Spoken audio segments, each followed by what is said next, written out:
Hola a todos, quien les habla, Pablo Eguiguay Pasaca, estudiante de la Universidad Amazónica de Pando, de la carrera de Ingeniería Civil, de la asignatura Fundaciones 2, guiados por el docente ingeniero Giovanni Muñoz Beltrán.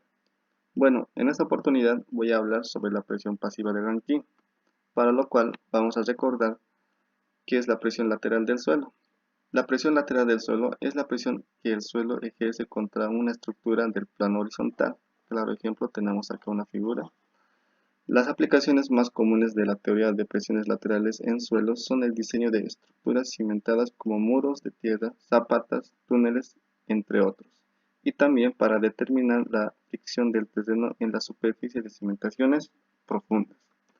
Tenemos tres tipos de estado del suelo: estado en reposo, estado activo y estado pasivo. Estado en reposo se denomina cuando el suelo está restringido contra cualquier tipo o clase de movimiento, y así también en los muros impedidos de deformación y movimiento. Es decir, si tenemos un suelo en reposo y tenemos un muro, esta no va a sufrir ningún tipo de deformación, ni mucho menos ningún tipo de movimiento ni desplazamiento. A eso se le denomina estado en reposo. Estado activo.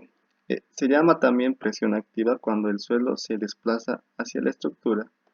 Como claro ejemplo tenemos aquí en la figura, tenemos un suelo con una presión activa dirigida a nuestro muro.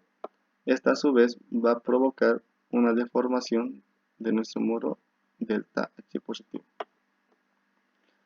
Y el estado pasivo es lo que vamos a ver en este video, llamada también presión pasiva cuando la estructura se desplaza hacia el suelo. Caso contrario, lo que pasa con la presión activa.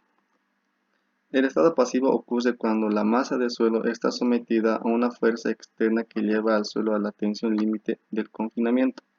Esta es la máxima presión a la que puede ser sometido el suelo en el plano horizontal.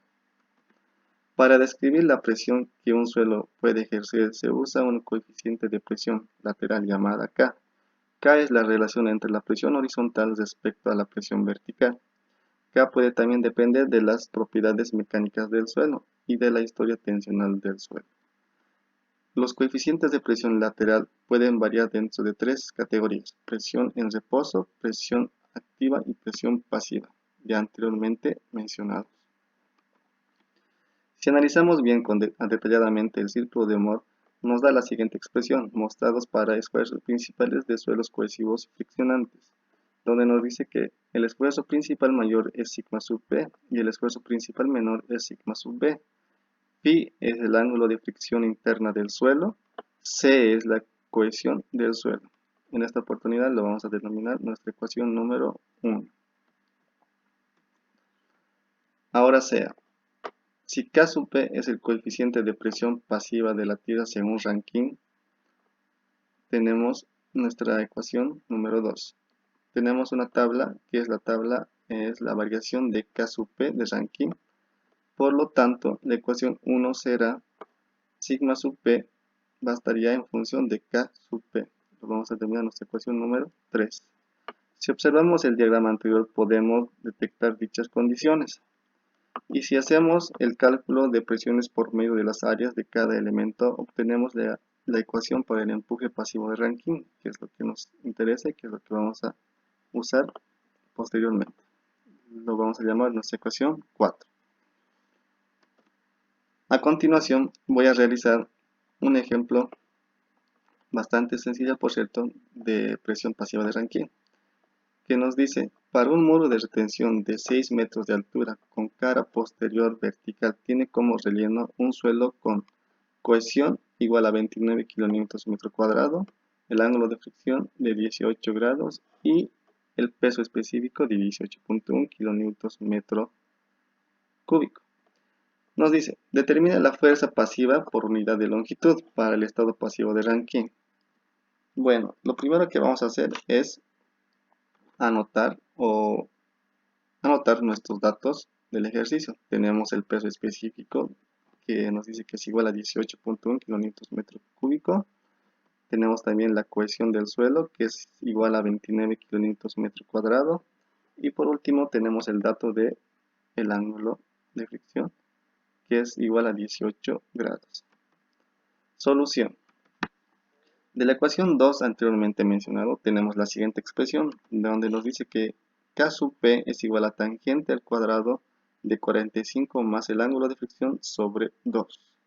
Reemplazando el valor del ángulo de fricción en la siguiente ecuación, tenemos como nos da el valor de K sub P, que es igual a 1.894. Seguidamente, de la ecuación 4 anteriormente mencionados, tenemos la siguiente expresión, donde nos dice que P sub P, que es la presión pasiva de Rankine, es igual a 1/2 de K sub P por el peso específico del suelo por la altura al cuadrado más 2 veces la cohesión del suelo por la raíz cuadrada de K sub P y esta a su vez multiplicado por su altura.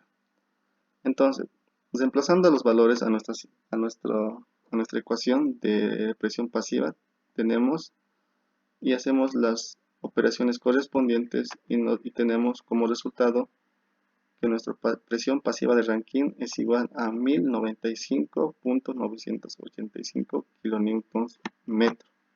Este sería nuestro resultado para nuestro ejemplo, porque solo nos pide determinar la fuerza pasiva por unidad de longitud.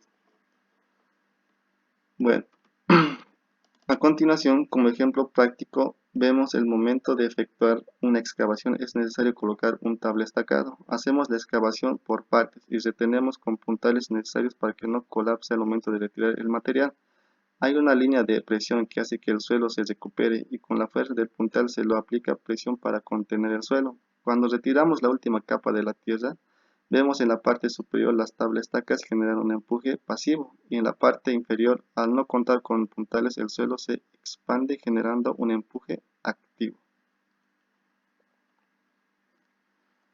A continuación, vemos fotografías reales de muros de contención donde se utiliza diferentes tipos de materiales. Estos materiales también están en función al lugar o a la región donde vamos a construir nuestros muros de contención. Por ejemplo, tenemos los gaviones, banquetas, recubrimiento con concreto, protección con biomanta. Por ejemplo, aquí en los gaviones se puede observar claramente que estos gaviones, al tener un peso, generan un empuje pasivo a nuestro suelo que está aquí al fondo. De igual manera, acá tenemos algunos ejemplos. En esta parte, un muro rígido, tenemos claramente podemos observar que este muro está actuando con una presión pasiva que está confinando a nuestro material, que en este caso son rocas, y esto también se le denomina presión pasiva. Tal vez se preguntarán para qué estudiamos las presiones laterales del suelo.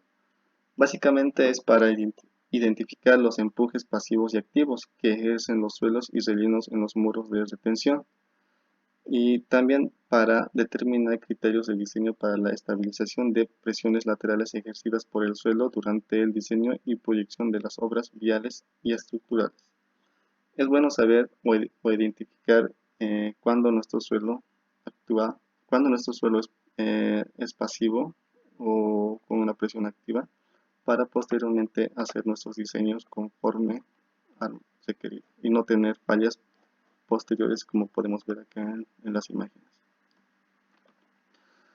Por último, conclusión, es de vital importancia para el diseño de un muro de contención contar con información necesaria y suficiente antes de elaborar un proyecto, básicamente, por ejemplo, la altura que tendrá el muro, las características del suelo de cimentación y el tipo de material que vamos a utilizar para nuestra estructura, y así poder tener una certeza más fácil en nuestro diseño y cálculo estructural. Bueno, eso sería mi aporte. Gracias por su atención. Hasta la próxima.